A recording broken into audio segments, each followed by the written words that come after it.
Swag.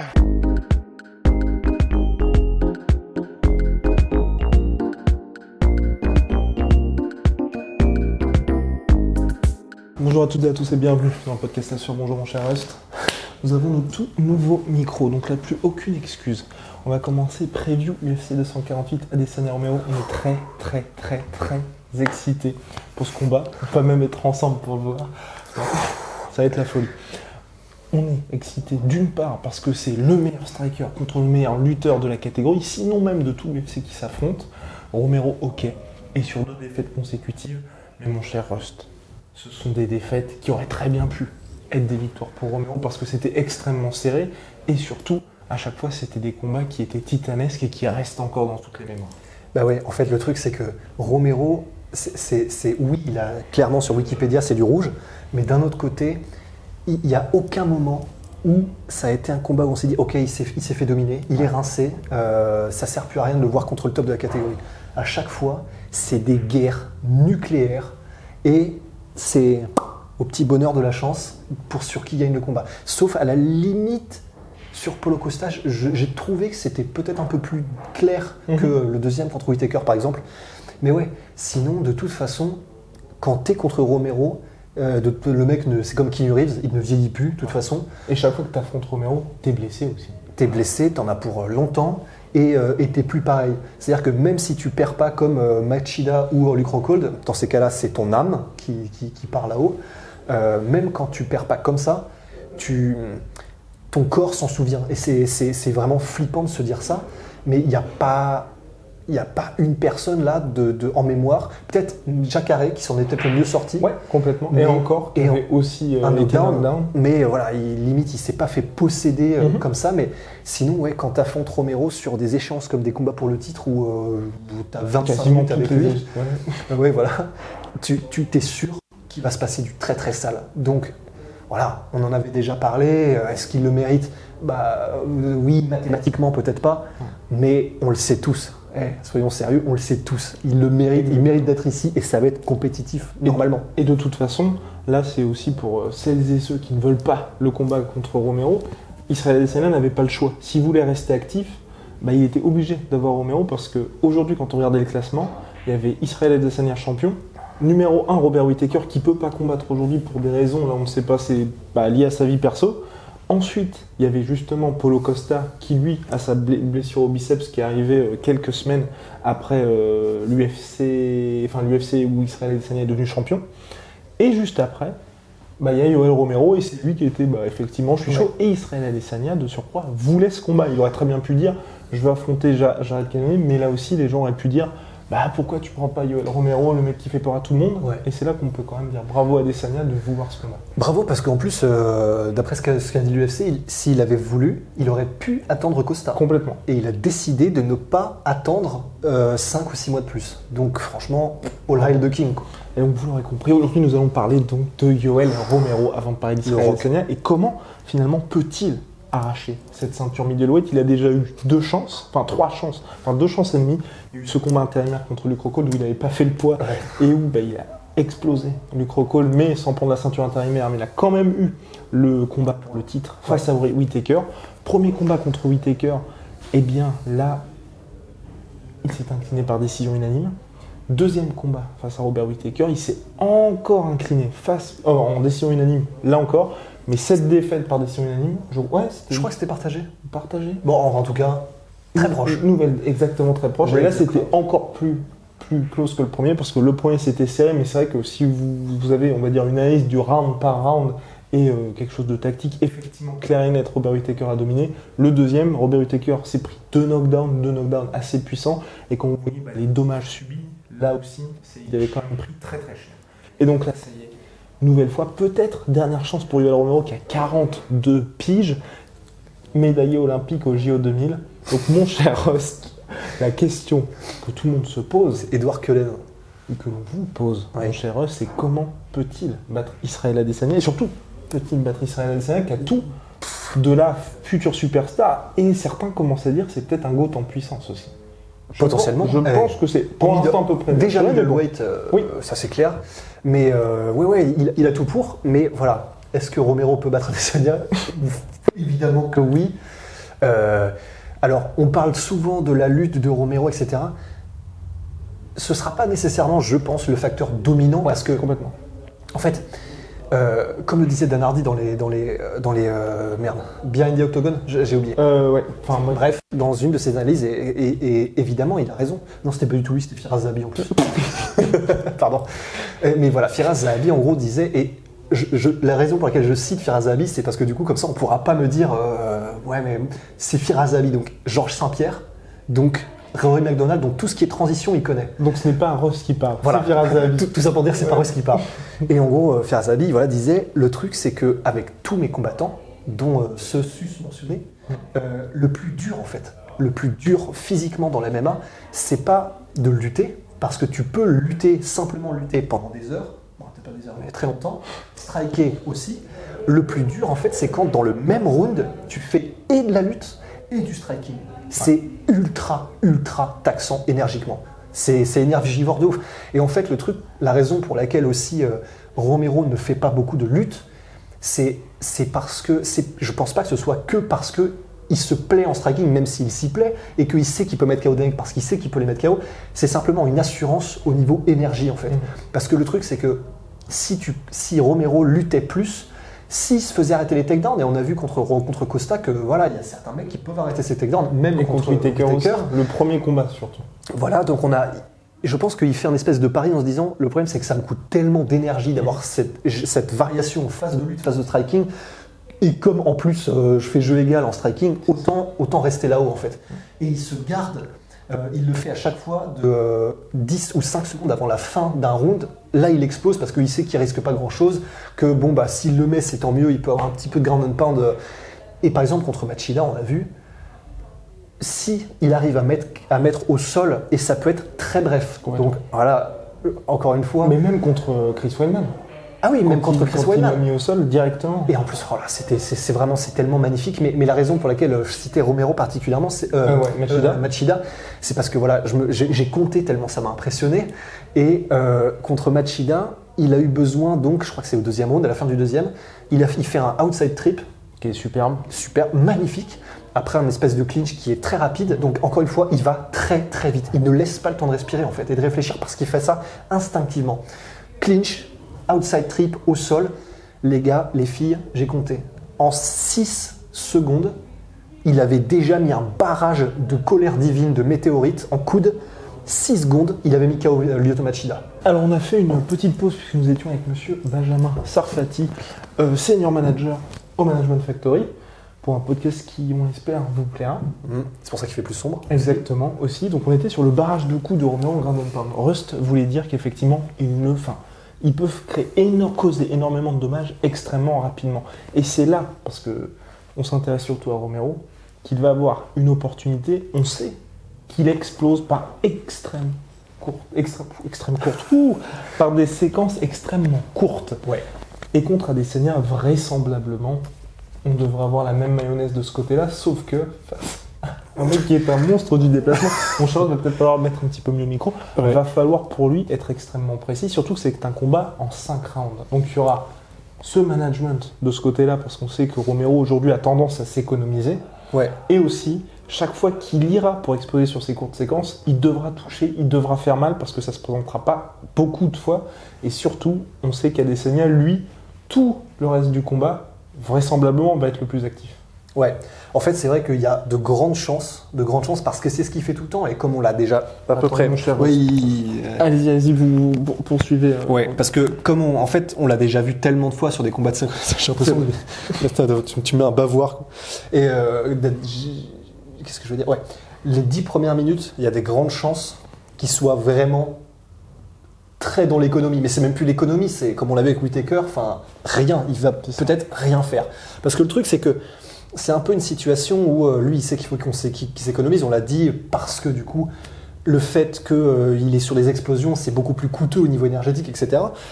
Mais on est un peu dans une situation comme, toute proportion gardée, un Bisping Henderson, dans le sens, c'est 25 minutes, il y a de grandes chances donc que Adesanya ne puisse pas le mettre KO au bout de 2 minutes. Enfin, c'est clair, c'est pas son style. Il a pas la puissance pour. Et Romero sera dans un cas où, vraisemblablement, si ça se passe debout, à chaque fois ça va être du one-shot, parce que de toute façon, il met que des coups pour one-shot, Romero. Il y a forcément un moment où il va toucher, je pense. C'est quasiment sûr, de la même manière qu'Henderson, même si même s'il est très lent et même si il va toucher parce qu'il y a beaucoup d'opportunités qui vont se présenter en 25 minutes. Et comment est-ce que va réagir Adesanya lorsque Romero va toucher? C'est la question. Parce que le problème, c'est que Romero, il y a des gens qui ont les poings lourds. On pense à Nick Diaz, on pense à Dos Santos, etc. Il y a des gens, c'est même pas qu'ils frappent lourd, c'est t'as l'impression que quand ils frappent, tu prends un bout de mur, une brique. Il y a les Ngannou, il y a des gars comme Romero. Et on a vu qu'il pouvait être knockdown, Adesanya. On a vu qu'il pouvait être touché. On l'a vu contre Gastelum, on l'a vu contre Whittaker. Et même dans ces autres combats, voilà, la question c'est quand Romero va toucher, qu'est-ce qui se passe? Parce qu'il y a quand même de grandes chances qu'il touche, comme on l'a dit mathématiquement, quoi. Est-ce que tu penses qu'il va y avoir une approche particulière de Romero par rapport au dernier combat? Parce qu'il y a eu un véritable changement pour Romero entre Whittaker 1, enfin là, il y a eu un avant après Whittaker 1 aujourd'hui, comme on se l'a dit, il est beaucoup plus à l'économie.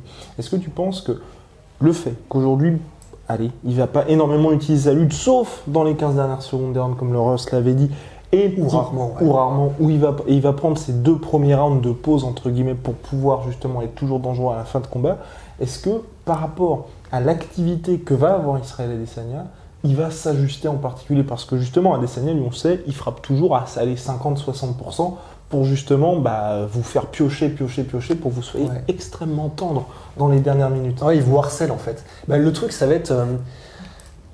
c'est très bizarre parce que tu peux le faire avec plein de combattants, ça. Le fait de harceler, d'ailleurs, ça marche avec tous les combattants qu'il a rencontrés jusqu'à maintenant.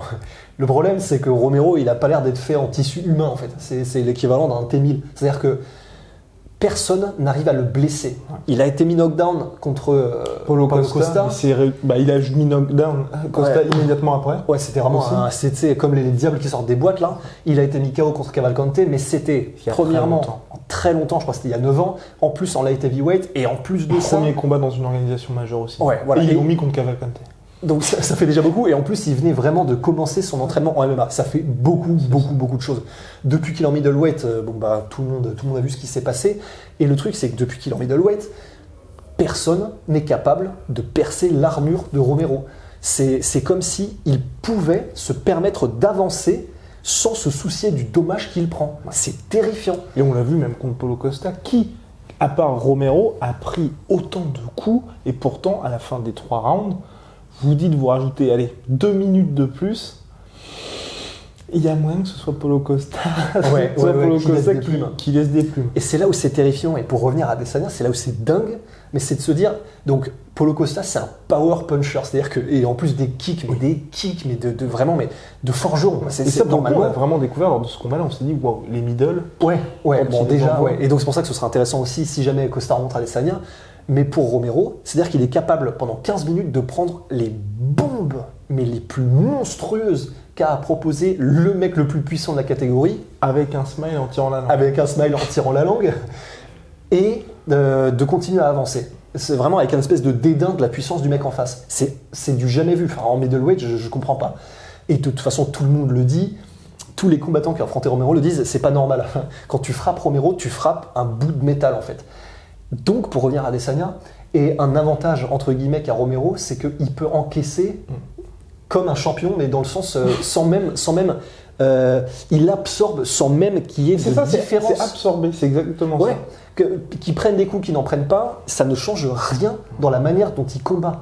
Et donc c'est là où une stratégie d'attrition de la part d'Adesanya, ou en gros de piquer 50% tout le temps, etc., feinter, piquer, le surprendre pour le crever petit à petit. Bon, c'est sûr que ça aura un impact. Enfin, on n'est pas en train non plus d'en faire un demi-dieu, Romero, mais est-ce que ça aura un impact suffisant comme ça l'a eu pour Gastelum? Parce que par exemple, Gastelum, le fait qu'au 5e, il était mis knockdown plusieurs fois, c'est parce qu'il y a eu une accumulation de dommages pendant les 4 premiers. Complètement. Et puis tout le travail intelligent d'Adesanya sur le corps notamment. Absolument. Et du coup, est-ce que Romero... Et d'ailleurs, ça c'est un truc qu'on peut évoquer aussi, c'est que donc déjà, est-ce que Romero est humain, premièrement, ouais. Est-ce que vraiment ça va changer quelque chose, une stratégie de harcèlement de Adesanya? Est-ce que Adesanya peut harceler vraiment Romero et le faire douter, bouger, ou en tout cas se fatiguer plus vite? C'est sûr que ça jouera, mais à quel point, c'est la question. Et il y a aussi le fait, tu parles de kick, j'ai rematé le combat contre Machida récemment de Romero. Et oui. Et donc, au-delà du barrage météoritique de 6 secondes, eh ben, il m'a ultra surpris, Romero, au niveau de son jeu en kick. C'est impressionnant. Enfin, j'ai découvert que Romero, s'il le veut, il peut gêner un kicker. C'est-à-dire Même contre qu'avec Luke ses Rockhold, d'ailleurs. Et même contre Rockhold. Après, c'était plus en bloquant. Ouais, contre Rockhold. parce que là, contre Machida, en gros, c'était vraiment de la DCA, en fait. Il envoyait, et en plus, parce qu'il ne sait faire que des trucs imprévisibles et très diversifiés. Et d'ailleurs, ça, c'est un truc aussi qu'il faudra qu'on aborde. Mais il envoyait des front kicks, des side kicks, des jumping front kicks, des low kicks, des high kicks. Il envoyait absolument tout avec un bon contrôle de la distance et il les envoyait au bon moment, c'est-à-dire de façon un peu offensive et de façon aussi à bloquer Machida lorsqu'il tentait un espèce de blitz. Et j'étais impressionné. Cela dit, j'ai l'impression qu'il ne faisait jamais en mode pour set-up des énormes attaques. Complètement. J'ai l'impression. Mais c'est pour énormément gêner, comme contre Whittaker où il lui a flingué le genou comme ça lors du premier combat. Exactement, ça peut énormément gêner. Et ça, c'est vraiment une arme. On n'en parle pas, mais je pense que Romero peut l'utiliser. On parle des kicks et des trucs comme ça d'Adesanya, mais Romero, en fait, s'il le veut, peut le faire aussi. Et il l'a fait. C'était pas en volume contre Machida, mais vraiment, c'était très très constant. Il n'était pas du tout inactif. Et c'est là, pour moi, mon cher Rust, où Romero a une véritable carte à jouer. C'est Adesanya, à partir du moment... Pour l'instant, c'est bon, tout est bon. Ça n'est toujours pas arrivé, mais c'est vrai que s'il se retrouve dans une situation où il bouge beaucoup moins, dans les 3 derniers rounds, ça peut être très, très compliqué pour lui. Et Romero a cette carte à jouer qui est assez énorme, ou dans le sens où il n'a pas, contre Adesanya, à se soucier du sol, a priori. Non, on n'est pas à l'abri de quelques surprises, mais voilà. Il sait, selon toute vraisemblance, que Adesanya va tourner autour de lui, être à 50% et rester à distance. Mais on sait aussi que Romero, quand il se met en mode armure humaine, il peut avancer sur vous et vous pouvez lancer des trucs contre lui. Il va réussir soit à vous coincer contre la cage et causer d'énormes dommages, ou soit utiliser ces fameuses explosions avec, on sait, telle ou telle arme. Ouais. Et si en plus il se met à bloquer les kicks d'Adesanya, là ça pourrait être compliqué. Ouais. Après, c'est vrai que de toute façon, la manière dont il réagira, parce qu'il le sait. Parce qu'Adesanya les utilise énormément, ces kicks. Exactement. Mais Romero, je pense, le sait, le camp de Romero le sait, c'est comme ça que va combattre Adesanya, et c'est normal. Vraiment en harcèlement, à distance, avec des kicks, beaucoup de feintes, etc., petit à petit, pour une accumulation. Il le sait. Et la question que je me pose, c'est si jamais il se met en mode carapace humaine, tortank et qu'il y va. C'est comme ça qu'il a cassé la main de Whittaker. Ouais, il a forcé Whittaker à se casser la main sur la tête, ça c'est extraordinaire. Mais en revanche, c'est vrai que... Le coude, je sais plus. je sais plus. Enfin, en tout cas, avec sa garde moitié Wing Chun, c'est terrifiant. Tu te dis, mais quoi que je mette, en gros, c'est un peu comme c'est un mixeur, c'est un Sonny Broyer. Et le truc, c'est que je me demande si... parce qu'Adesanya, il a vraiment une science du déplacement qui est... Oui, complètement. C'est un artiste, c'est un alchimiste. Il est capable vraiment de tout voir, de tout comprendre et il intellectualise le truc en fait. Donc quand il voit ce que tu fais, il s'adapte. Et donc s'il voit que Romero est en mode carapace humaine, il va probablement des déplacements latéraux agrémentés de quelques petits trucs, des kicks, des machins pour t'empêcher d'avancer au moment où il passe latéralement, etc.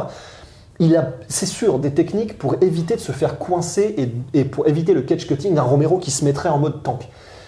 Mais après, en fait, le truc, c'est que ce qui est compliqué, c'est que Adesanya, c'est un mec qui est capable de te décrypter, de te lire. Il te regarde, il lance des petites sondes, des pièges, des machins, il voit comment tu réagis. Quand tu as des patterns définis. Fuck yeah. Et voilà. Et tu savais où j'allais parce que justement, c'est un des trucs qui est les plus flippants avec Romero, c'est que tu peux pas vraiment le lire parce que lui-même ne sait pas ce qu'il fait en fait. Mais vraiment. Même si les coachs ne savent pas. Mais oui, mais c'est ça en fait. Tu peux lui faire des drills, tu peux lui faire des répétitions, tu peux lui faire taffer son anglaise avec des enchaînements, des machins. Mais le jour du combat, c'est un mec qui a tellement ça instinctivement, il va faire des trucs, c'est pas possible de l'apprendre. Donc c'est forcément qu'il le crée. Quand il fait des jumping sidekick pour arriver en spinning back fist ou des jumping knee pour arriver en espèce de burpees pour revenir ensuite, où tu te demandes mais putain mais qu'est-ce que c'est que ça, c'est impossible de le prévoir, et non seulement impossible de le prévoir, mais c'est impossible d'identifier des patterns qui vont faire que tu peux être en sécurité à un moment donné. Et du coup c'est là où c'est flippant, il va y avoir des bursts, il va y avoir des explosions, il va y avoir peut-être en mode tank et il avance, etc. Mais les temps de quand- pause sont aussi hyper stressants. Les temps de pause sont stressants parce que tu sais pas ce qui se passe. Et quand ça se passe, tu sais jamais comment ça va se Et c'est passer. surtout ça, c'est que on va dire le temps de pause t'annonce quelque Ouais. chose qui va se passer. C'est un espèce de faux rythme, quoi. Ouais. C'est un faux rythme qui est vraiment terrifiant. C'est le calme avant la tempête. Ou alors, tu es dans l'œil du cyclone, c'est selon la métaphore. Mais quand je matais les combats d'Adesanya, là, il y a des moments où il se fait toucher, il y a des moments où, parce que c'est un maître, quand il recule et que le mec parce qu'il a fait beaucoup d'explosions aussi, Whittaker, Ouais. il recule jamais en ligne droite, c'est un pas en ligne droite et après il décale, et en même temps il met les mains, en même temps il agrémente d'un petit jab ou d'un truc. Donc mais parce qu'il est capable petit à petit d'identifier la distance et la vitesse à laquelle arrive l'assaillant, et il s'adapte et il joue en fonction. Mais il se fait quand même toucher, c'est quand même toujours extrêmement limite, et un mec comme Romero, où t'es vraiment pas sûr de ce qui arrive, parce que s'il commence à faire un burst, il peut finir sur un coup de genou sauté, ou passer, limite faire une roulade de Splinter Cell, tu sais jamais ce qu'il peut avoir en stock.